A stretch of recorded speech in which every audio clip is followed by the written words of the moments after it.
여러분 안녕하세요. 기간조입니다. 귀로 듣는 요양보호사 기호보입니다. 좋아요 눌러주세요. 36번 거동이 불편한 대상자의 식사를 돕는 방법으로 옳은 것은 1번 팔꿈치가 식탁에 닿지 않게 한다. 2번 등받이가 없는 의자에 깊숙이 앉게 한다.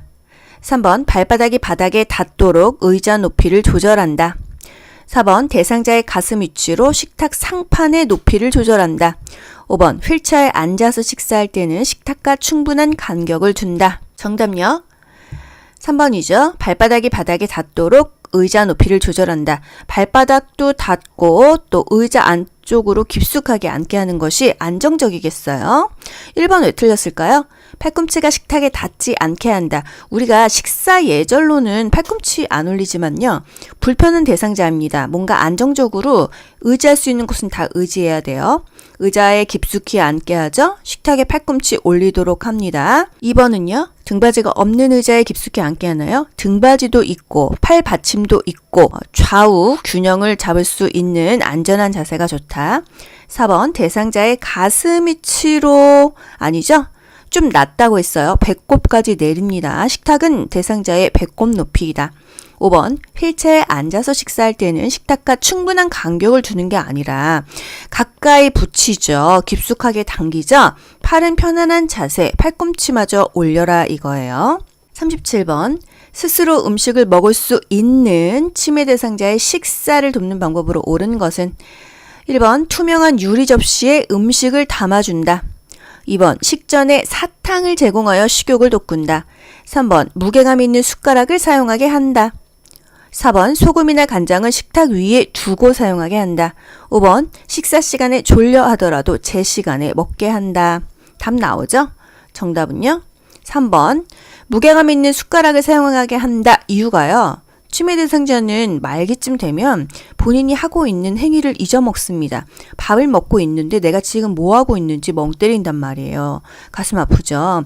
그래서 숟가락이 조금 무거우면 내가 밥 먹는 거 잊어버렸다 하더라도 내가 손에 무거운 걸 들고 있어. 이게 뭐지? 아 숟가락이구나. 밥 먹어야지 이렇게 인지를 할 수 있다 이거예요.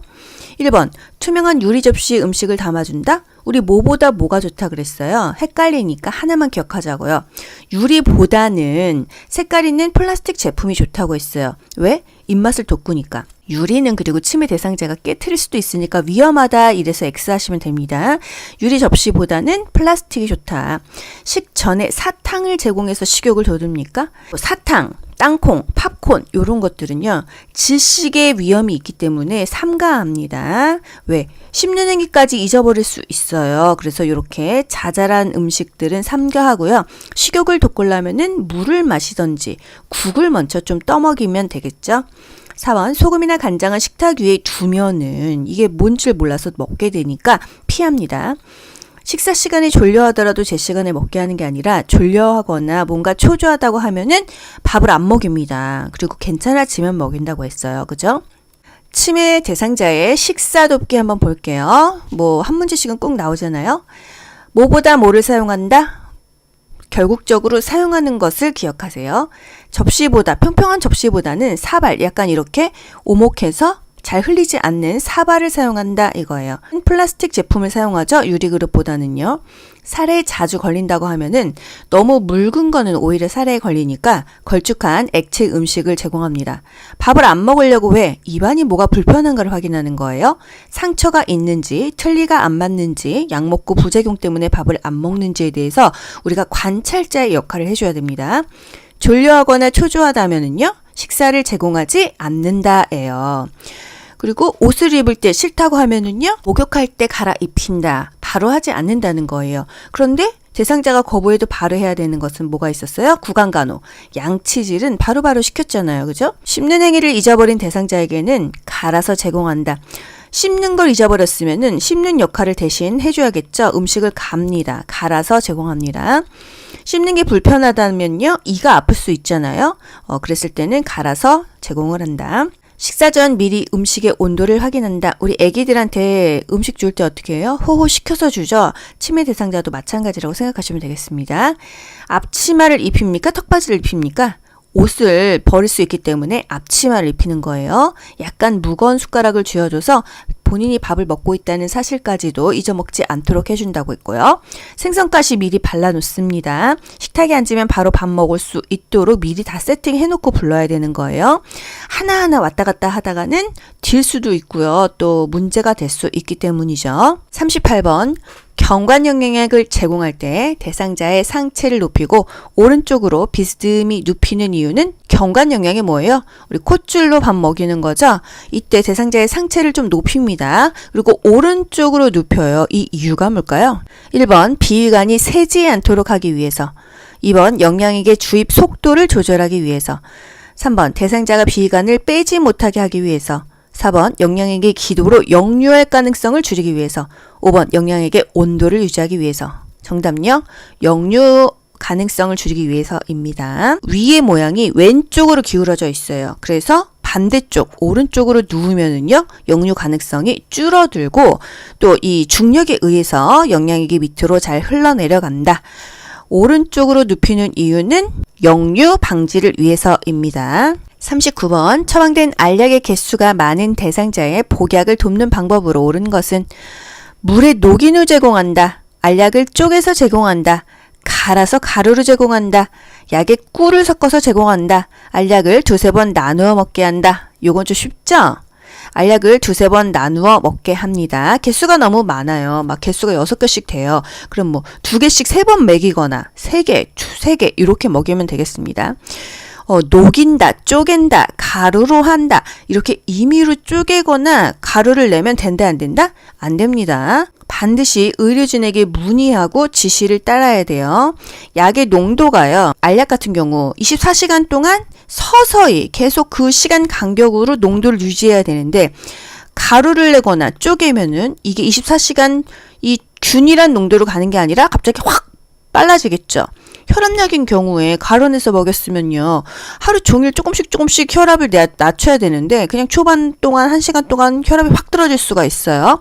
그래서 약은 절대로 쪼개거나 가루내거나 하면 안 된다는 거. 40번 귀약을 투여한 직후에 대상자에게 오심과 구토 증상이 나타났어요. 이거 이유가 뭐예요? 너무 차가운 귀약을 투여했을 경우입니다. 아시겠죠? 너무 차가운 귀약을 넣으면은 오심과 구토 증상, 속이 메스꺼릴 수 있다 이거예요. 그래서 귀약은요, 약병을 따뜻하게 하거나 온수에 담급니다. 앉은 자세에서 귀약을 투여했다고 오심과 구토가 나는 건 아니고요. 귀지 제거 아니고 후하방 아니죠. 항상 귀는 후상방으로 잡아당겼어요. 치료할 귀를 위쪽으로, 귓바퀴는 후상방으로 잡아당긴다. 귀약을 투여했어. 귀 입구를 부드럽게 눌러주고 약 5분간 눕게 한다. 작은 솜을 귀에 느슨하게 끼워 넣는다. 몇 분간? 한 20분 정도. 양쪽 귀에 귀약을 넣을 때 한쪽 귀에 약 넣고 5분 동안 같은 자세로 있게 한 다음에 또 다른 쪽 귀에 약 넣고 5분 정도 같은 자세에 있게 한다 이거예요. 41번 편마비 대상자의 화장실 이용을 돕는 방법으로 옳은 것은 건강한 쪽에 서서 이동을 돕는다. 이동하기에 편리한 슬리퍼를 신긴다. 마비된 쪽으로 안전 손잡이를 잡게 한다. 화장실 바닥에 미끄럼 방지 매트를 깔아준다. 배설 중에 도움을 요청할 수 있도록 화장실 문을 열어둔다. 정답요? 화장실 바닥에 미끄럼 방지를 매트를 깔아준다. 이거는 뭐 좋죠. 건강한 쪽에서 이동을 돕는 게 아니라 항상 불편한 쪽을 지지해주고, 건강한 쪽은 대상자 스스로 건강한 쪽을 활용하라고 했어요. 잔존 능력을 유지하는 것이 굉장히 중요하다. 슬리퍼는 아무래도 넘어지겠죠. 화장실은 밝은 게 좋다. 바닥에 물기가 없어야지 안 넘어진다. 미끄럼 방지 신발을 놓는다. 마비된 쪽으로 안전 손잡이 잡아요. 항상 건강한 쪽으로 잡습니다. 휠체어도 건강한 쪽으로 대주죠. 이동 변기도 건강한 쪽으로 대주죠. 항상 대상자의 건강한 쪽을 활용할 수 있게 합니다. 5번 배설 중에 도움을 요청할 수 있도록 화장실 문을 열어둔다. 프라이버시 때문에 문은 닫아두어도 되는데 중간중간 상태를 확인하라고 했어요. 볼일 잘 보고 계시죠? 저 밖에 있어요. 뭐 이런 식으로 계속 말을 걸어줍니다. 42번 거동 불편한 대상자의 침상 배설을 돕는 방법으로 옳은 것은 침대에서 배설을 하는 거죠. 주변을 조용하게 해준다. 배변 후에 따뜻한 물티슈로 뒤에서 앞으로 닦아준다. 둔부에 약간의 수분을 남겨 피부 건조를 예방한다. 변이를 호소하면 2번 참게 한 후 변기를 대어준다. 5번 배설 후에 무릎 덮개를 걷어내고 침상머리를 낮춘다. 정답요 5번입니다. 5번도 약간 뭔가 이상하지 않나요? 배설을 다 했어. 그러면은 이제 처리하고요. 무릎 덮개를 걷어내고 그쵸. 덮었던 거 걷어내죠. 옷 입히니까 침상머리를 낮춘다. 맨 마지막에 별로 불필요한 거를 보기에 넣었어요. 하지만 1, 2, 3, 4번은 아니다. 항상 보기 5개 중에서요. 가장 근접한 것이 정답이 되겠습니다. 주변을 조용하게 하면은 뭔가 이렇게 배설할 때 불편해요. 내가 방구도 좀 나오고요. 이렇게 소변 소리도 나오고 막 하는데 누가 듣고 있다고 생각하면 이게 마음대로 안 되거든요. 그래서 TV를 켜거나 음악을 틀어놓는다. 배변 후에 따뜻한 물티슈로 뒤에서 앞으로 닦으면 어떻게 돼요? 요도, 질, 항문이 이렇게 있다고 보면은요. 항상 항문에서 뭐가 나오죠? 똥이 나옵니다. 똥에는 뭐가 있어요? 대장균이 있어요. 이 대장균이 있기 때문에 항상 뭐가 맨 마지막이다? 항문이 맨 마지막입니다. 요도, 질, 항문 순서로 닦아야지 항문에서 질, 요도를 닦으면 어떻게 돼요? 이 대장균이 감염됩니다. 그래서 요로 감염이 굉장히 위험해요. 그래서 보통 치매 대상자 어떤 병으로 입원을 했던지 요로 감염이 그 병원 감염의 30% 정도가 돼요. 합병증이 굉장히 문제가 됩니다. 그 질병 때문에 사망하기보다는 이런 감염 때문에 사망할 확률도 있어요. 그래서 항상 앞에서 뒤로 닦아준다. 이게 현실에서 너무 중요하고요. 그래서 국가고시에서도 항상 나옵니다. 항상 앞에서 뒤지 뒤에서 앞이 아니에요. 항문은 맨 마지막이라는 거예요. 둔부에 약간의 수분을 남겨두면은 욕창 생기죠. 피부는 건조해야 됩니다. 욕창은 안 걸리려면 건조해야 돼요. 뭔가 우리가 피부가 건조하면 나쁠 것 같죠? 욕창에는 좋습니다. 변이를 호소하면 왜 참게 해요? 똥은 참으면 똥도 골라요. 그래서 똥은 절대 참지 않는다고 했습니다. 굳이 소변과 대변 중에 뭘 참는 게 낫냐 하면은요. 소변은 조금 참아도 괜찮아요. 방광의 용적이 좀 늘어날 수 있기 때문이죠. 하지만 대변은 참으면 똥도 골라서 안 좋다는 거. 배설물에 특이사항이 있는 경우 보고하죠. 항상 이 옷을 내려서 닦기 전에 덮은 다음에 내린다 이게 중요했어요. 상체를 올려주는 게 좋죠. 밥 먹을 때 위관 영양, 경관 영양 그리고 침상 배설 다 상체를 올려주는 게 좋다는 거. 우리 똥 쌀 때 힘 주려면은 앉아서 힘 주거나 해야지 누워서 이게 힘이 젖습니까? 그쵸? 간이 변기를 댑니다. 간이 변기가 뭐예요? 요강이죠. 요강. 그 누워있는 대상자에게 이렇게 밑에다가 간이 변기 대주는데요. 대상자가 협조할 수 있으면 허리 좀 들어보세요 하고 쏙 넣으면 되는데 협조를 못해, 움직이지를 못해. 그러면요. 우리가 다 힘으로 하려면 팔목이 빠져요. 수근관 증후군 걸리죠. 옆으로 돌린 후에 변기를 대고 일자로 눕힌다. 이것도 국가고시에 계속 나오는 포인트예요. 요거는 간호조무사, 요양보호사 할 것 없이 계속 국가고시에 나오고 있습니다. 43번 편마비 대상자의 이동변기 사용을 돕는 순서로 옳은 것은 배설 중에 하반신을 수건으로 덮어준다. 커튼이나 스크린으로 가려준다. 침대 높이와 이동변기의 높이가 같도록 맞춘다. 이동변기를 대상자의 건강한 쪽에 붙인다. 일단 가려주는 게 제일 먼저 아니겠어요? 그쵸? 나가 제일 먼저겠죠. 그럼 정답은 2번과 3번 중에 있습니다. 그런데 가려준 다음에 침대 높이와 이동변기의 높이가 같도록 맞춘다. 그쵸? 맞춘 다음에 변기를 대상자 건강한 쪽에 붙여주고 그리고 나서 배설 중에는 수건을 덮어준다. 요 순서죠? 이렇게 되면 정답은요? 나다라가. 정답 2번이네요. 그죠? 이동변기. 여러분, 요 2개 중에 뭐가 이동변기예요? 이동할 수 있는 변기. 요게 바로 이동변기입니다. 얘는 뭐예요? 요게 바로 간이 변기예요. 요강 같은 거, 그죠? 스크린으로 가려주고요. 프라이버시를 유지하기 위해서. 그리고 침대 높이와 이동변기 높이는 같도록 한다고 했어요. 요것도 많이 나오죠? 이동변기를 대상자의 건강한 쪽에 붙여주고 배설 중에 하반신을 덮어준다. 44번 대상자의 기저귀를 교환하는 방법으로 옳은 것은 물티슈로 닦고 즉시 기저귀를 채운다. 냄새가 나지 않게 기저귀를 단단히 조여준다. 기저귀를 교환하는 동안에 문을 열어 환기한다. 허리를 들 수 있는 대상자는 옆으로 돌려눕혀 교환한다. 교환 전에 면도개를 이불 위에 덮은 후 이불만 다리 아래로 내린다. 정답 5번이죠. 뭐 틀렸을까요? 1번. 물티슈로 닦고 즉시 기저귀를 채우면 어떻게 해요? 건조시켜야죠. 그죠? 2번. 냄새가 새지 않게 기저귀를 단단히 조여준다. 너무 통풍 안 되면은 욕창이 생기죠. 기저귀를 교환하는 동안 문을 열어 환기하면은 춥죠. 다 끝나고 환기하죠. 필요하면은 탈취제나 방향제까지도 이용합니다. 기저귀 교환하고 나서 창문 열어서 환기하는데 이때도 직접적으로 대상자에게 바람이 들어가면 돼요? 간접 환기해야겠죠. 허리를 들 수 있는 대상자는 허리 좀 들어보세요 하고요. 없는 대상자를 옆으로 돌려 눕히고 기저귀 넣고 다시 똑바로 눕히면 되겠습니다. 수치심을 느끼지 않도록 스크린이나 커튼을 친다. 덮개를 덮은 다음에 이불만 내려준다. 45번 유치 도뇨관을 섭입하고 있는 대상자를 돕는 방법으로 옳은 것은 유치 도뇨관, 소변줄을 계속 꽂고 있는 대상자죠. 소변 주머니는 3시간마다 세척한다. 소변 주머니는 물로 헹구어 사용한다. 소변 주머니의 내용물은 지정된 장소에 버린다. 소독솜으로 배출구를 닦은 후에 비운다. 아랫배에 팽만감을 호소하면 소변 주머니를 교체한다. 지정된 장소에 버린다. 소변 주머니 변기통에 버리면 되겠죠. 소변 주머니는 2시간마다 세척하는 게 아니고요. 보통 2-3시간마다 확인하죠. 소변 주머니는 원래 세척은 하지 않았어요. 소변을 비워준다. 이 표현이 더 적합하겠습니다. 소변 주머니는 물로 헹구어 사용했어요? 그냥 소변 버리고 나서 어떻게 했어요? 이 배출구 뚜껑 닫은 다음에 알콜솜으로 닦았잖아요. 그죠? 이 안에는 헹구지 않았다. 어차피 배설물이 오염된 것입니다. 이건 안 헹군다고 깨끗해지지 않는다 이거죠. 소독솜으로 배출구를 닦은 후에 비우는 게 아니라 비우고 나서 닦아주는 거예요. 아랫배에 팽만감을 호소하면 어떻게 해요? 이 지금 관이 꺾이거나 눌렸는지를 봅니다.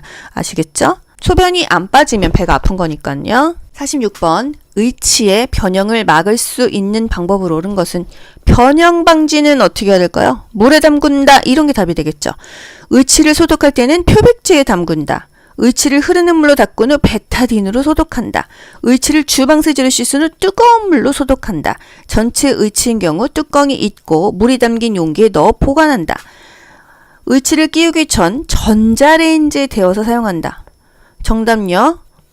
물에 담근다 이거예요. 변형을 막으려면은 물에 담가서 보관하죠. 분실을 방지하려면은요.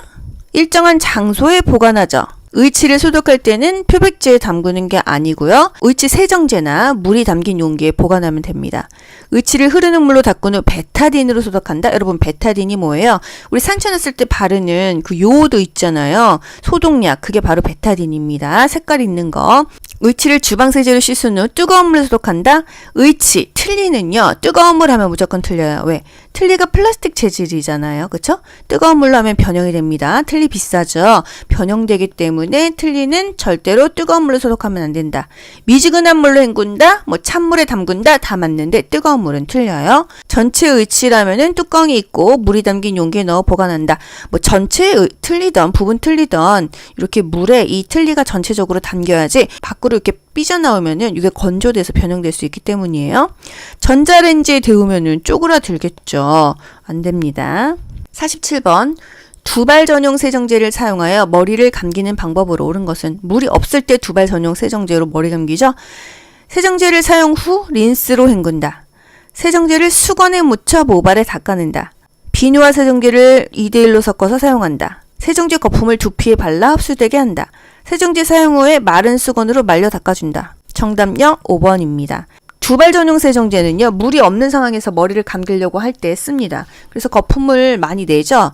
그리고 나서 마른 수건으로 닦아 말려줘요. 물이 없는데 굳이 이 막판에 젖은 수건으로 닦는 게 아니라는 거. 세정제를 수건에 묻혀서 닦는 게 아니라 두발 전용 세정제를요. 머리에 발라서 거품 내고 마른 수건으로 닦아주는 거예요. 48번 남성 대상자의 회음부를 청결하게 하는 방법으로 옳은 것은 회음부를 뒤쪽에서 앞쪽으로 닦는다. 음경을 수건으로 잡고 피부가 겹치는 부분을 닦는다. 둔부 밑에 변기를 넣은 다음 그 아래 방수포를 깐다. 앉아서 다리를 벌리고 무릎을 세운 상태에서 닦는다. 목욕 담요를 마른 목골로 펴서 대상자의 무릎 아래를 덮는다. 이게 회음부 남자이냐 여자이냐 그겁니다. 회음부를 뒤에서 앞으로 닦는 게 아니라 앞쪽에서 뒤쪽으로 닦는 거 여자에 해당되죠. 음경을 수건으로 잡고 피부가 겹치는 부분을 닦는다. 이게 바로 남자 회음부 간호가 되겠습니다. 음경이 어디고 음낭이 어디예요? 모르시는 분들이 아마 있으실 거예요. 여기가 음낭이고요. 여기가 음경입니다. 그래서 여기를 수건으로 여기를 잡아요. 피부가 이렇게 쪼글쪼글 겹치는 부분을 닦고요. 이 음낭의 이 뒷면까지 닦아줍니다. 여기 이제 변이 묻을 수 있거든요. 그렇기 때문에 여기를 잡고 꼼꼼하게 다 닦아준다. 이게 바로 남자 회음부 간호가 되겠어요. 앉아서 다리를 벌리고 무릎을 세운 상태에서 닦는다. 이게 배횡하이죠. 무릎을 올립니다. 49번 편마비 대상자의 통목욕 돕는 방법으로 옳은 것은 통목욕 20분 또는 30분 한다 그랬죠. 그런데 통 속에 있는 시간은 5분이다. 이거 기억할게요. 목욕 직후 변기에 앉혀 대변을 보게 한다. 마비된 쪽 다리를 먼저 욕조에 넣게 한다. 욕조에 있는 시간은 3, 40분 정도로 한다. 4번 통목욕 시 몸통 회음부 다리팔을 순서로 닦는다. 5번 목욕 후 어지러움이 있는지 확인하고 물을 마시게 한다. 정답은요? 5번이죠. 목욕 후 어지러움이 있는지 확인하고 물을 마시게 하던지 뭐 따뜻한 우유, 차, 뭐 바나나 우유 이런 거 먹잖아요. 수건을 섭취하고 휴식을 취하게 한다. 요게 답이 되겠습니다.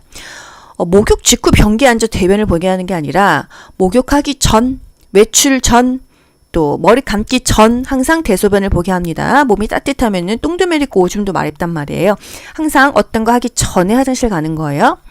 마비된 쪽 다리를 먼저 욕조에 넣게 합니까? 건강한 쪽 먼저 들어가고요. 그 다음에 마비 쪽 들어가죠. 나올 때도 마찬가지로 건강한 쪽 먼저 나오는 거예요. 욕조에 있는 시간은 3, 40분 너무 길어요. 2, 30분 하고요. 전체 목욕 시간은 2, 30분이다. 하지만 욕조에 있는 시간은 아픈 사람들이잖아요. 5분입니다. 여기서 간호조무사이신 분들 헷갈리시면 안 돼요. 간호조무사에서는 통이공, 통목욕은 20분 한다 했어요. 하지만 요양보호사에서 나오는 대상자들은 다 아프죠. 5분만 통 속에 있는다 이거예요. 통목욕 시 순서는요. 발 먼저 넣는다 기억하세요. 발 먼저 넣고 다리 닦죠. 팔 닦고 몸통 닦고 맨 마지막에 생식기 회음부 닦는 거예요. 발 다음에 팔 다음에 몸통이고 회음부는 항상 마지막입니다. 50번 왼쪽 편마비 대상자의 바지를 갈아입힐 때 벗기는 쪽과 입히는 쪽으로 옳은 것은 벗기는 쪽은요 벗건, 입히는 쪽은요 입마건. 요거를 딱 적고 풀으셔야 돼요. 그쵸? 왼쪽 편마비 대상자예요. 건강한 쪽이 어느 쪽이에요? 오른쪽이겠죠. 그쵸? 그럼 오른쪽. 그리고 입히는 쪽, 입마건. 마비된 쪽이 어느 쪽이에요? 왼쪽 편마비니까 왼쪽. 요렇게 답을 구하시면 되겠습니다. 아시겠죠? 벗건, 입마건 이렇게 적어놓고 문제를 푸세요. 51번 누워있는 대상자를 앉혔을 때 얼굴이 창백하고 식은땀을 흘리는 경우 대처 방법. 뭔가 자세를 변환시켰는데 이상한 증상이 있다 하면 어떻게 해야 돼요? 원래 자세로 바꿔준다. 이게 답이죠. 청심환을 먹인다. 원래 자세로 다시 눕힌다. 이거 아닙니까? 차가운 물수건으로 땀을 닦아준다. 옆으로 눕힌 후 등 마사지 해준다. 담요로 몸을 덮고 미지근한 물을 준다. 아시겠죠? 포인트가 바로바로 나오는 문제는요. 빨리 푸셔도 돼요. 그래야 90분 동안 80문제를 풀고 마킹까지 할 수 있다는 거예요. 이동 후에 어지럽다, 오심, 메스껍다, 구토, 식은땀 증상이 있다. 이상 증세가 있을 때는요. 빨리 그 직전 자세로 바꾸고 보고해주면 되겠습니다.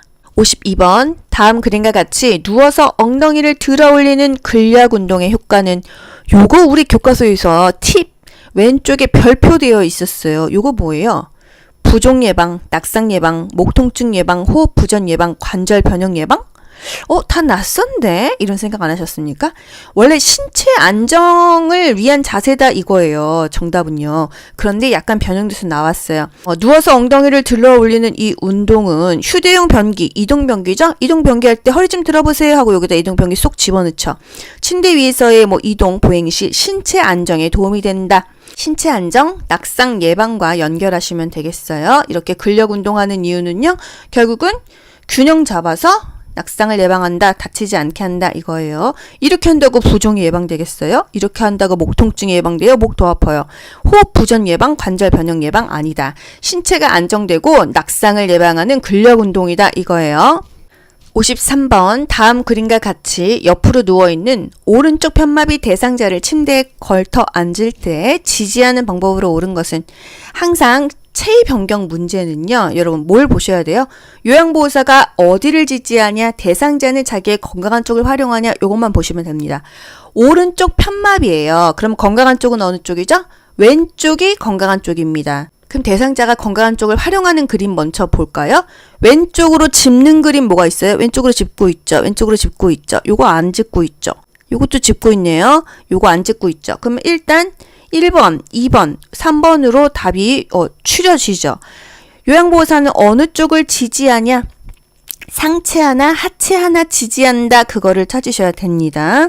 여기는 허리와 팔, 둘 다 상체죠. 여기는요, 어깨와 팔, 둘 다 상체죠. 요거는 어깨와 대퇴부, 넙다리. 그렇기 때문에 상체, 하체 두 군데를 지지한다. 요렇게 답을 맞추시면 되겠습니다. 54번 다음 그림과 같이 휠체어에 앉아있는 편마비 대상자를 자동차에 태우는 순서. 자동차에 태울 때 어떻게 할까요? 일단 휠체어를 자동차 평행하게 놓는다. 다리를 한쪽씩 올려 시트 깊숙이 앉게 한다. 자동차 시트에 엉덩이부터 앉힌다. 마비층 무릎을 지지해주며 일으킨다. 양쪽 발이 바닥을 지지할 수 있도록 내려놓는다. 여러분, 이런 거 어려워하시죠? 그럼 제일 먼저 하는 게 뭘까요? 일단은 휠체어를 자동차 근처에 놔야 되죠. 평행하게 놓는다. 요게 맨 먼저 아니겠어요? 발을 지지시키고 엉덩이 앉히고 한 다리 한 다리 가는 거 아니겠어요? 그쵸? 양쪽 발이 바닥을 지지할 수 있도록 내려놓는다. 요게 두 번째가 아닐까요? 그리고 나서 마비층 무릎을 지지해주면서 일으킨다와 엉덩이부터 앉힌다. 지지해주면서 일으키고 앉히는 거죠. 그죠? 일으키고 앉힌다. 그리고 시트에 깊숙하게 앉게 한다. 이런 거 순서 모르더라도요. 일단 휠체어를 놓는다. 이게 첫 번째라는 거는 알겠어요. 그쵸? 가가 첫 번째다. 가가 다 첫 번째네. 잠금장치 잠그겠죠. 그리고 발바닥 지지할 수 있도록 내려놓겠죠. 맨 마지막에는 깊숙이 앉힌다. 나가 맨 마지막이라는 거는 알 수가 있어요. 이 중에서 맨 마지막이 나은 거는 1번밖에 더 있습니까? 이렇게 맞추셔도 됩니다. 첫 번째 거랑 끝에 것만 맞추고 이렇게 찍으셔도 괜찮아요. 휠체어를 자동차 비스듬히 놓고요. 휠체어의 잠금 장치를 고정하는 게 먼저입니다. 여기에서는 잠금 장치가 나오지 않았지만요. 그죠? 아시겠죠? 그리고 두 발이 지지면에 닿게 내려놓고 엉덩이 먼저 앉히고 한 다리 한 다리 앉힌다. 그리고 깊숙하게 편하게 앉힌다 이거예요. 55번 외상은 없으나 왼쪽 발목을 접질린 대상자를 부축하여 이송하는 방법. 1번 양쪽 발목을 부목으로 고정하여 이송한다. 2번 척추 고정판을 대상자의 왼쪽으로 넣어 이송한다. 3번 얼음이 담긴 양동이에 왼쪽 발을 넣은 채로 이송한다. 4번 대상자의 왼쪽 팔로 요양보호사의 허리를 감싸게 하여 이송한다. 5번 대상자의 오른쪽에 밀착하여 대상자의 움직임을 최소화하며 이송한다. 어렵죠? 왼쪽이 다쳤어요. 그러면 대상자의 오른쪽에 밀착해서 이송하는 게 맞겠습니다. 이송할 때는요. 대상자의 손상되지 않은 쪽, 여기가 지금 왼쪽이 손상됐죠? 손상되지 않은 쪽, 건강한 쪽이 오른쪽이죠? 이쪽을 요양보호사의 어깨에 걸치게 하고서는 손목 잡고 이송하는 거예요. 아픈 쪽이 있으니까 건강한 쪽으로 부축을 합니다. 보통은요, 뭔가 편마비 환자일 때는 우리가 항상 불편한 쪽을 지탱하고 건강한 쪽은 본인이 스스로 활용하도록 했죠. 이렇게 갑자기 응급 상황에서 외상을 입었을 때는요, 이 다친 쪽을 우리가 지지할 수가 없습니다. 그래서 건강한 쪽을 밀착을 해가지고 이송을 한다. 이렇게 반대다 기억하시면 되겠어요. 56번 다음 그림과 같은 침대를 안전하게 사용하는 방법으로 옳은 것은 1번 한쪽 침대 난간은 내려둔다. 2번 이송 시 침대 난간을 잡고 이동하게 한다. 3번 침대 바퀴에 볼트를 느슨하게 놓는다. 4번 프랭크 손잡이의 주변 공간을 확보해둔다. 프랭크 손잡이. 5번 부착된 식탁을 누워있는 대상자의 위쪽에 펴둔다. 정답이요. 4번입니다. 이게 크랭크 손잡이에요. 수동으로 돌리면은요, 이 상체가 올라가고 내려가고가 하는 거죠. 난간을 내려준다. 항상 침상 난간은 올려줘야 돼요. 침상 난간을 이렇게 올려줘야 대상자가 굴러떨어지지 않는다는 거. 이송 시 침대 난간을 잡고 이동하게 하지는 않죠. 난간은요, 위아래로 떨어질 수 있기 때문에 불안정합니다. 항상 이 틀이 더 안전합니다. 침대 바퀴에 볼트를 느슨하게 놓으면 어떻게 해야 돼요? 볼트 꽉 조여줘야겠죠? 크랭크 손잡이의 주변 공간을 확보해둔다. 이거 이렇게 감아야 되는데 이 침대 다리 쪽에 있습니다. 사용하지 않을 때는요. 이게 이렇게 안으로 들어가는 게 더 좋아요. 왔다 갔다 하다가 여기에 걸려서 다치거든요. 그래서 크랭크 손잡이 주변에 공간이 있어야 됩니다. 부착된 식탁을 누워있는 대상자의 위쪽에 펴둔다. 누워있을 때는 식탁은 없애고요. 밥 먹을 때만 펴니다. 57번. 대상자의 감염 예방을 위한 흡입 물품 관리로 옳은 것은 흡입병은 1일 3회 이상 멸균 소독한다. 흡입병에 담긴 분비물은 세면대에 버린다. 고무로 된 카테터는 씻어서 햇볕에 말린다. 카테터는 알코올로 30분 이상 끓여서 소독한다. 사용한 카테터는 분비물이 빠지도록 물에 담가 놓는다. 정답 5번이죠. 카테터가 뭐예요? 이렇게 흡인하는 관입니다. 이 사이사이 이 막 가래라든지 이 분비물이 껴있을 거 아니에요? 항상 물에 담가 놓습니다. 흡인병은요, 1일 3회 이상 멸균 소독이 아니라 1회 이상 깨끗이 닦는다. 이게 2번이 될 수도 있고 이상이니까 2번, 3번이 될 수는 있지만 한 번은 그냥 닦아라 이거예요.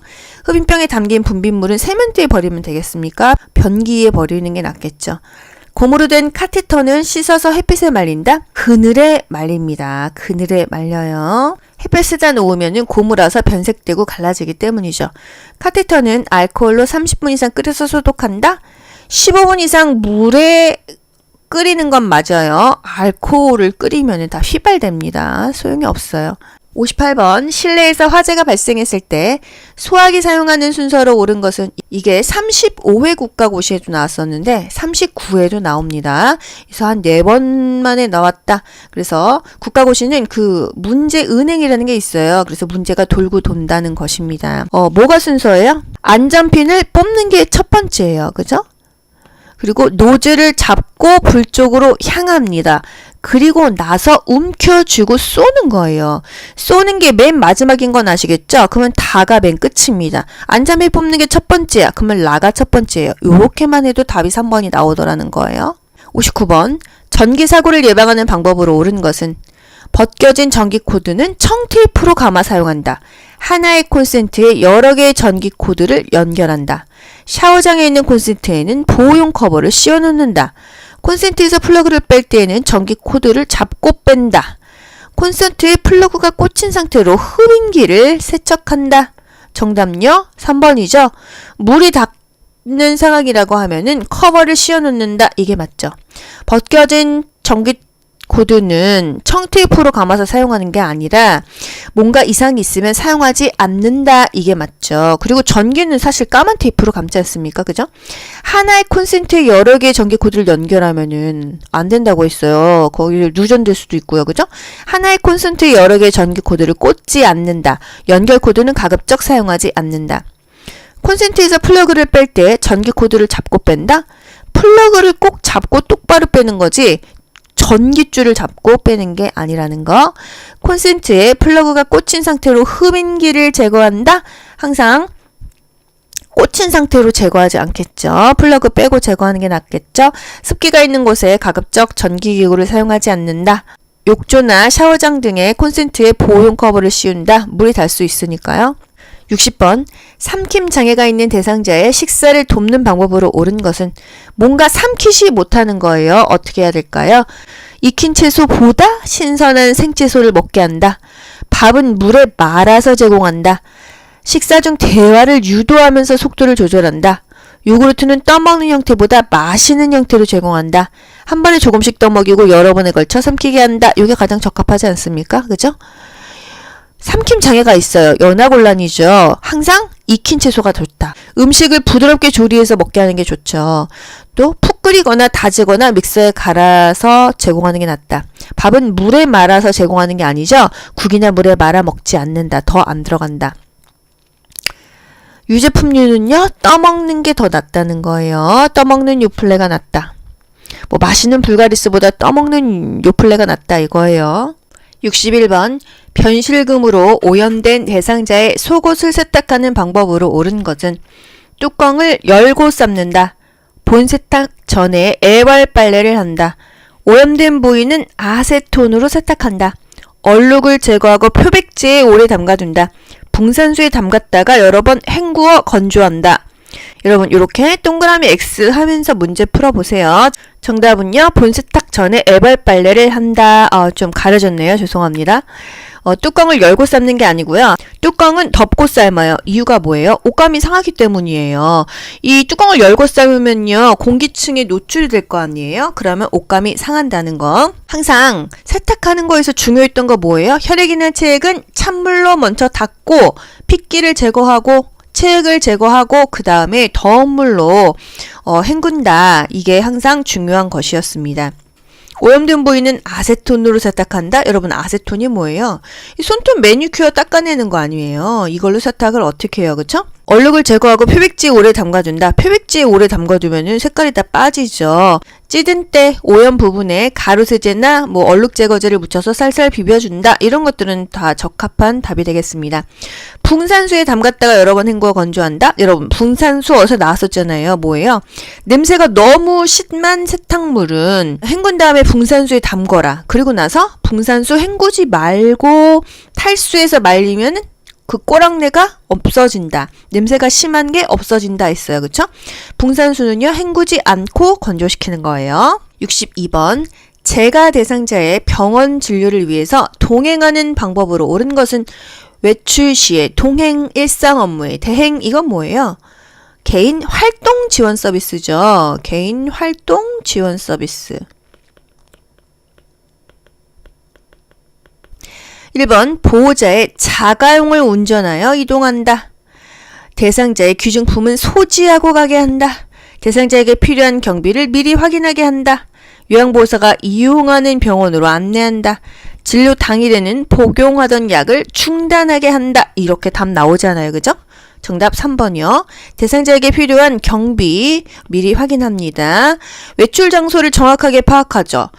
보호자의 자가용을 운전하면 안 됩니다. 보호자가 운전하면 모를까? 요양보호사가 운전하면 어떻게 돼요? 그 사고 나면 우리가 책임져야 돼요. 외출 장소 파악하죠. 교통정보나 교통수단, 그리고 신분증 챙겨야겠죠? 비용을 챙깁니다. 그게 바로 경비죠. 돈을 챙긴다. 병원비가 얼마 나올지, 약값은 얼마 나올지. 보통 대학병원 6개월마다 가면요, 약 한 번 타려면은 막 진짜 10만원, 20만원씩 나오잖아요. 그죠? 대상자의 귀중품은 소지하고 가면 안 되겠죠? 필요한 것만 가지고 갑니다. 외출에 필요한 준비물, 개인적인 소지품만 준비하지 귀중품은 들고 다니면 잊어버려요. 요양보호사가 이용하는 병원으로 가는 게 아니라 대상자가 항상 다니는 병원이 있잖아요. 동네 병원은 여기, 또 대학병원은 서울대병원, 이런 식으로 다니는 병원, 대상자가 항상 다니는 병원, 대상자의 건강 상태, 대상자의 복약 상태 항상 이렇게 보호자에게 확인하거나 대상자에게 확인하는데, 대상자가 정신이 없을 수 있고 치매일 수 있잖아요. 보호자에게 확인하는 게 더 정확하다는 거. 진료 당일에는 복용하던 약을 중단하게 한다. 혈압약, 당뇨약 다 먹고 갑니다. 아시겠죠? 중단하지 않아요. 63번. 최근에 시설에 입소한 치매 대상자가 자신의 방을 청소해야겠다고 할 때 돕는 방법은 문제되지 않으면 하게 하는 게 좋다. 이거 아니겠어요? 그죠? 진공청소기 사용법을 가르쳐준다. 방 청소는 담당 직원이 한다고 설명한다.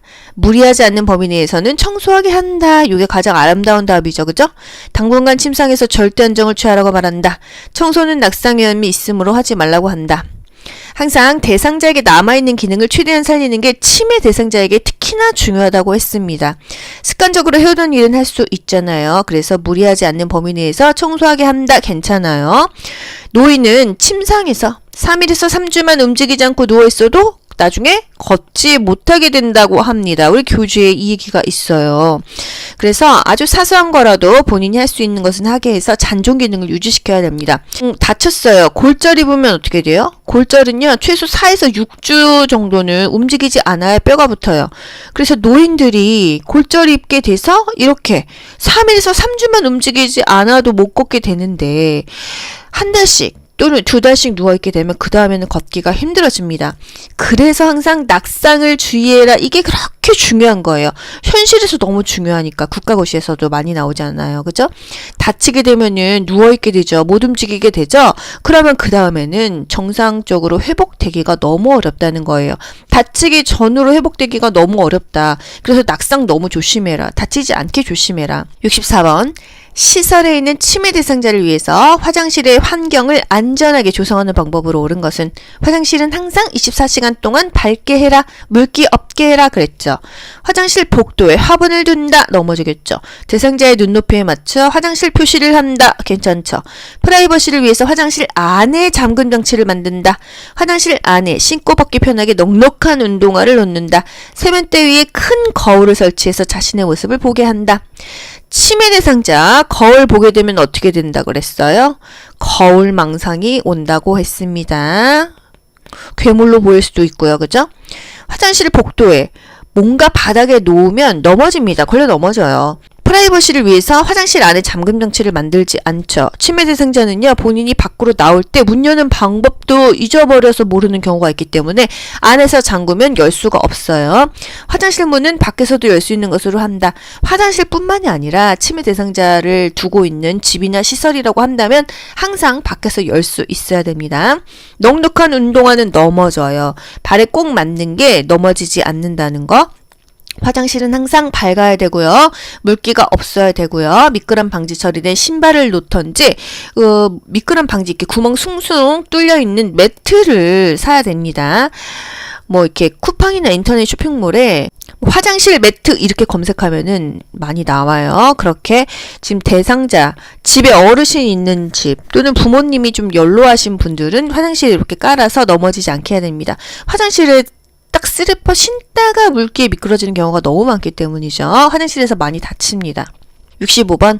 방금 식사한 것을 잊어버리고 계속 음식을 요구하는 치매 대상자를 돕는 방법으로 옳은 것은 요구할 때마다 음식을 제공한다. 먹고 난 식기를 보이는 곳에 그대로 둔다.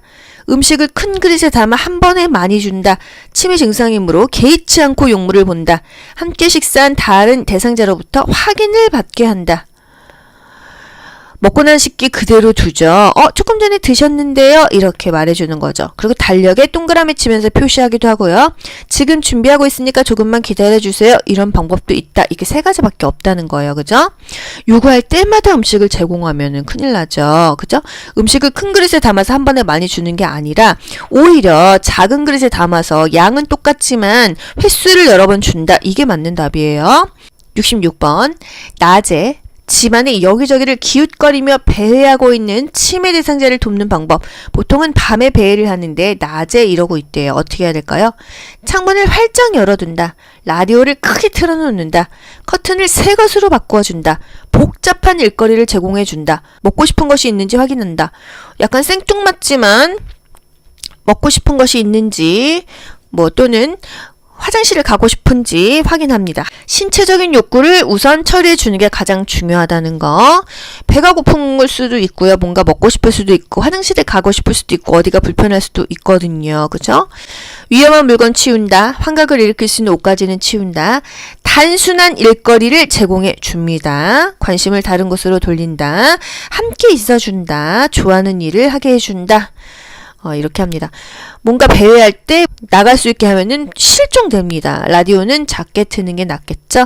커튼을 새 것으로 바꿔준다? 뭔가 익숙한 환경이 좋은데 새로운 것으로 바꾸면 더 불안해합니다. 67번. 치매 대상자가 아무도 없는 창밖을 보면서 우리 아들 왔네. 엄마가 금방 나갈게. 이렇게 얘기를 했습니다. 가슴 아프네요. 그죠? 이게 뭐예요? 환각을 보는 거죠. 뭐라고 대답해 주면 좋을까요? 밖에는 아무도 없어요. 이렇게 커튼을 쳐요. 아들이 보고 싶군요. 라며 손을 잡아준다. 밖에 사람 있는지 눈 크게 뜨고 보세요. 라고 말한다. 기력이 없으셔서 헛것이 보이는 거예요. 라며 간식을 준다. 아들은 지금 회사에서 일하고 있어요. 라며 하던 일을 계속한다. 뭐예요? 함께 있어줘야겠죠? 아들이 보고 싶으시군요. 손을 잡아준다. 일단 환각을 봅니다. 대상자의 감정을 이해하고 수용해야 돼요. 밖에 아들이 어딨어요? 이렇게 부정하거나 다투면 안 되겠습니다. 68번. 다음 상황에서 요양보호사가 적절하게 반응한 것은 대상자가 이랬어요. 어제 우리 딸이 용돈을 주고 갔는데 누가 훔쳐갔는지 아무리 찾아도 없어. 정답 뭐예요? 함께 찾아볼까요? 이거잖아요. 그죠 여러분?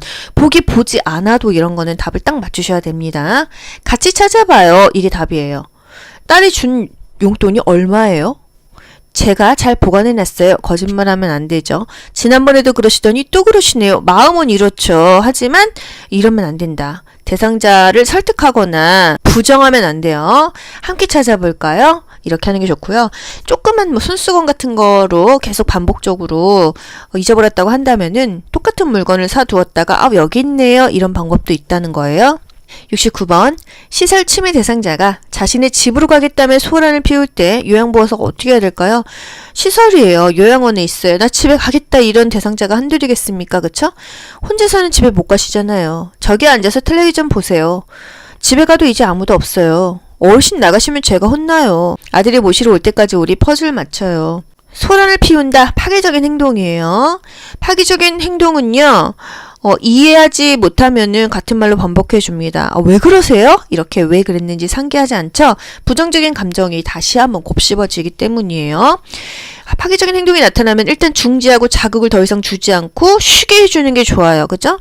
70번 기저귀를 차고 있는 침해 대상자가 기저귀 안으로 손을 자주 넣어서 성기에 상처를 낼 때 어떻게 해야 될까요? 손톱을 짧게 깎아준다. 나쁜 방법 아니죠. 부끄러운 행동임을 지적한다. 하의를 벗겨 시원하게 해준다. 상하이가 붙은 옷으로 갈아입힌다. 계속하면 서비스를 중단하겠다고 말한다. 일단 손톱을 짧게 깎아주는 게 좋죠. 상처가 나면 안 되니까요. 그리고 옷이 불편한지 뭐 대변이나 소변 보고 싶은지 확인을 해야겠죠. 회음부에 뭔가 문제가 있는지도 확인하면 좋겠습니다. 요로 감염이 생겼을 때는 또 불편할 수가 있기 때문이죠. 71번 침해 대상자의 진압력을 향상하기 위한 프로그램으로 적절한 것은 달력 만들기, 악기 연주, 선 따라 그리기, 물건값 계산하기, 좋아하는 음식 말하기. 이 문제 너무 어렵지 않습니까? 이거 사실 그렇게 중요하지 않다고 해서 공부 안 했던 부분인데 문제가 나왔어요. 여러분, 진압력이 뭐예요? 시간이나 장소, 사람을 자주 인식시켜야 돼요. 이걸 잘 모르기 때문이죠. 오늘이 몇 월 며칠인지, 지금 몇 시인지, 여기가 어딘지, 이 사람이 누군지를 잘 모른다는 거예요. 지금 시간, 장소, 사람에 관련된 보기가 뭐가 있어요? 달력, 시간이죠. 악기, 선 따라 그리기, 계산하기, 말하기. 그래서 진압력 하면은요, 시간, 장소, 사람에 대한 답을 찾으시면 됩니다. 그래서 달력 만들기가 답이 되겠어요. 그래서 진압력이 이 문제가 있는 대상자에게는요, 인지를 자꾸 시켜줘야 돼요. 오늘은 토요일이에요. 지금은 12시니까 점심 먹을까요? 이런 식으로요. 도토리 주우러 가자고 자꾸 합니다. 어떻게 해요? 지금 겨울이니까 도토리는 가을에 주스러 가요. 이렇게 말합니다. 중증 인지기능 장애자, 경증 인지기능 장애자 간단하게 짚어드릴게요. 경증이야. 병이 가볍다는 거죠? 뭔가 더 어려운 걸 할 수 있어요. 과일 가게 가면 어떤 과일이 있을까요? 이렇게 말해봅니다. 여러 가지 단어를 말할 수 있겠죠? 딸기, 사과, 수박, 복숭아 이렇게 말할 수 있겠죠. 이거는 뭔가 좀 건강한 사람들, 덜 아픈 사람들이 가능하다는 거예요. 경증 인지기능 장애자. 똑같이 그리기, 선 따라 그리기. 요거는 다 겹칩니다. 하지만 똑같이 그리기, 굉장히 어려운 걸 똑같이 그리고 똑같이 선 따라 그리기, 어려운 걸 그리는데 중증인 경우는 많이 아픈 사람이죠. 쉬운 거밖에 따라할 수가 없어요. 악기 연주하기, 기타 치고 피아노 치는 그런 어려운 거 아닙니다. 탬버린 그냥 손으로 흔드는 거 이게 가능하다. 선따라 그리기 똑같이 그리기 가능한데 이렇게 동그라미, 세모 이렇게 쉬운 것만 가능하다는 거예요. 아시겠죠? 그래서 악기 연주하기, 악기를 어떻게 연주해? 중증입니다. 그냥 탬버린을 생각하시면 되겠어요. 72번 대상자의 말을 경청하며 의사소통을 방해하는 태도는 나쁜 태도는 물어본 거예요. 나쁜 거를 골라야 되겠죠. 듣고 싶지 않은 말을 걸러낸다. 이거 나쁜 태도 아닙니까? 그쵸? 단어 이외의 표정에도 신경 쓴다. 이거 좋은 거죠. 의견이 다르더라도 일단 수용한다. 이거 좋죠. 논쟁 시 대상자의 주장을 먼저 들어준다. 이거 좋죠. 대상자가 말하는 의미를 이해하려고 노력한다. 좋아요. 그런데 방해하는 태도는 해놓고 이거 맞지 하고 이렇게 답을 찾으시면 됩니까? 나쁜 거를 고르시는 거예요. 아시겠죠? 듣고 싶지 않은 말을 걸러내면 안 되겠죠. 상대방이 말하는 의미를 잘 파악하고 이해해 줘야겠습니다. 이게 바로 경청이에요. 경청의 방법, 말하는 순서를 기다린다. 의견이 다르더라도 일단은 수용한다. 오감을 동원해서 적극적으로 듣는다. 상대방이 하는 말의 의미를 이해한다. 표정을 관찰하면서 듣는다. 경청하고 있다는 것을 표현한다. 약간의 리액션을 해주는 거겠죠. 경청을 방해하는 것, 미리 대답을 준비한다. 충분히 듣지 않은 상태에서 조언한다는 거예요. 73번. 제가 대상자가 식사를 한 후 다음과 같이 말할 때 요양보호사의 공감적인 반응. 대상자가 그랬어요. 지난번 요양보호사 반찬은 내 입에 딱 맞았는데. 요양보호사 사실 기분은 나쁘겠죠? 뭐라고 해야 돼요? 아, 지난번 요양보호사 반찬이 입맛에 맞으셨구나. 저도 좀 잘 만들어 볼게요. 이게 답입니다. 아시겠죠? 그렇게 말씀하시니 기분 나빠요. 그럼 그 요양보호사로 바꿔드릴게요. 이젠 제가 담당이니 그런 말씀하지 마세요. 이전 요양보호사가 손맛이 있었나 봐요. 저도 노력할게요. 너무 좋지 않습니까? 다른 어르신은 제가 만든 반찬이 맛있다고 하시던데요. 뭔가 강요하지 않죠. 공감은요, 그 사람이 말한 거 그대로 그냥 맞장구 쳐주면 됩니다. 아, 지난번 요양보호사 반찬이 입맛에 맞으셨구나. 저도 좀 해볼게요. 이렇게요. 공감은요, 상대방의 관점에서 이해하고 감정을 느끼고 자신이 느낀 바를 전달합니다. 상대방의 말에 충분히 귀를 기울이고 그 말을 자신의 말로 요약해서 다시 반복해 주는 거예요. 반영이라고 하죠. 의사소통의 방법인데요. 이 상대가 한 말 그대로 요 표현을 써가지고 반복해 주는 거 괜찮아요. 또 문제의 상황에서 대화를 지속시키고 문제를 지닌 당사자가 스스로 해결책을 찾아 나가도록 하는데 효과적이다. 아, 입맛에 맞으셨구나. 저도 좀 잘해야 될 텐데요. 이렇게 하면은 그래요. 뭐 요양보호사님도 좀 뭐 맛있게 해주세요. 또는 요양보호사님도 뭐 그렇게 나쁘진 않아요. 결국은 스스로 해결책을 찾아간다. 74번. 대상자가 며느리 험담을 늘어놓을 때 요양보호사의 대처법. 항상 중립을 지켜야 되죠. 다른 주제로 바꾸어 말한다. 가족에 대한 험담은 점잖지 않다고 말한다. 며느리 잘못을 아들에게 전달한다고 말한다. 맞장구를 치며 대상자의 스트레스를 풀어준다. 옳고 그름을 판단하지 않으면서 이야기를 들어준다. 그냥 공감만 하시면 됩니다. 아, 그러셨구나. 이렇게요. 가족의 태도와 행동은 판단하지 말고 중립적인 자세를 취한다. 75번. 시각장애가 있는 대상자와의 의사소통을 하는 방법으로 옳은 것은 눈이 안 보이죠. 얼굴 표정을 사용하며 대화한다. 어차피 안 보입니다. 지시대명사 이거저거 대상자와 반걸음 떨어진 뒤에서 이야기한다. 요양보호사 중심으로 설명한다. 신체 접촉을 하기 전에 먼저 말을 건넨다. 요게 정답이죠. 얼굴 표정 사용해도 안 보입니다. 지시대명사 이것저것 이렇게 설명하면은 몰라요. 사물의 위치를 대상자 중심으로 시계 방향으로 설명하는 거예요. 3시 방향, 오른쪽 3시 방향에 휴대폰 있어요. 오른쪽 3시 방향에 물 있습니다. 이렇게 설명해 주는 거예요. 대상자 방걸어 뒤에서 얘기하는 게 아니라 정면에서 이야기를 해줍니다. 정면에서 이야기해 줘야 돼요. 요양보호사 중심으로 얘기하는 게 아니고요. 항상 대상자 중심으로 왼쪽 오른쪽 설명합니다. 뭐 2시 방향, 5시 방향 이렇게요. 신체 접촉하기 전에 말을 먼저 해줘야 돼요. 눈이 안 보이는데 누가 내 몸을 먼저 건드리면 너무 놀라겠죠? 그래서 항상 말을 먼저 건네야 됩니다. 보행을 한다고 하면 요양보호사가 반보 정도 앞으로 나와서 대상자의 이 팔을 끄는 듯한 자세, 리드하는 자세가 좋지 뒤에서는 무조건 틀린다. 시각장애, 눈이 안 보여 뒤는 무조건 틀린다는 거. 76번. 다음과 같은 방법으로 의사소통해야 하는 대상자는 실물, 그림판, 문자판, 그림판에 동그라미를 치세요. 몸짓, 손짓을 이용하고 대상자의 말하는 속도에 맞춰 이야기한다. 어려운 표현을 사용하지 않고 짧은 문장으로 천천히 이야기한다. 그림판, 짧은 문장, 뭔가 이해가 안 되는 대상자 아니겠어요? 바로 알 수가 있습니다. 이해력, 판단력이 부족한 대상자가 되겠습니다. 항상 그림판 나오면요. 이해력, 판단력 장애다. 이렇게 간단하게 알고 넘어가세요. 77번. 시설에서 응급상황이 발생하여 대처할 때 준수해야 되는 기본 원칙. 연장자의 지시에 따른다. 전문의약품을 사용하여 처치한다. 긴급을 요하는 대상자 순으로 처치한다. 전문 의료인이 도착할 때까지 미룬다. 뭐를 응급처치를 아니죠. 응급처치를 해도 반응이 없으면 처치를 중단한다.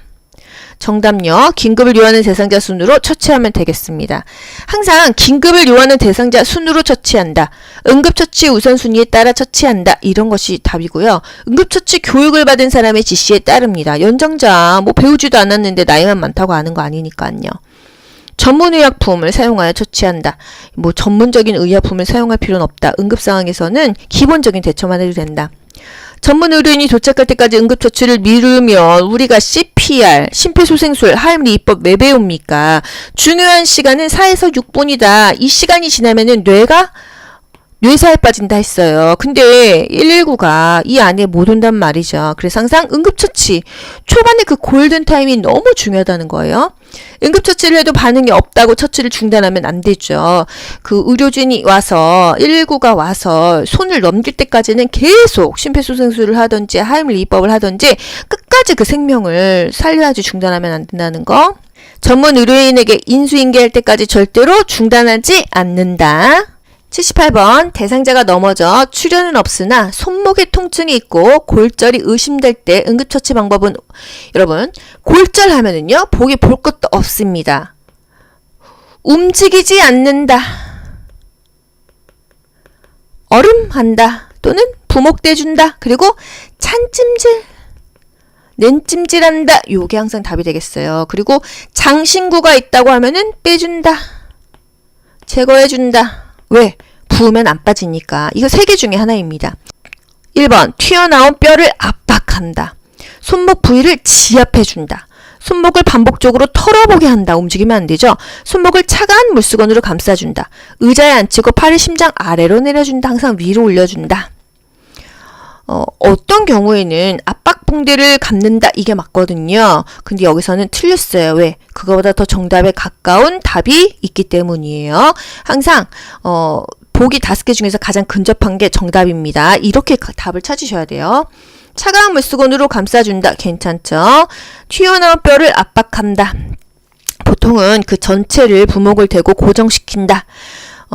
지압해주면 안 됩니다. 털어보게 하면 움직이는 거잖아요. 움직이지 않게 합니다.